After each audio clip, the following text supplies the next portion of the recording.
যদি আমাদের কবিতা থাকতো তোমার মতো উচিত শিক্ষা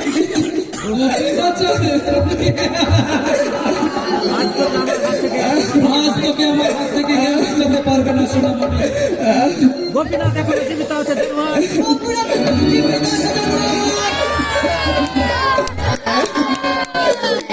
আজ বেঁচে গেলে সম্বন্ধ কাম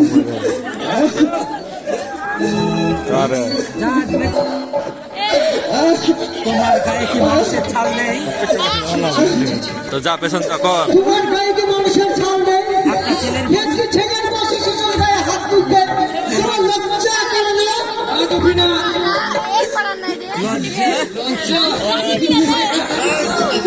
আমার লজ্জার ঘরে চাল পড়ে গেছে। তাছাড়া ওই কুলি ভিখারির জন্য আমার দয়া হয় না। আর একবার তো কুলি বলে অপমান করলে আমার এই পায়ের জুতোটা মানে তোমার অভাব করে মুখটাকে আমি ভদ্র করে দেবো। তোর মতো শেষ দিন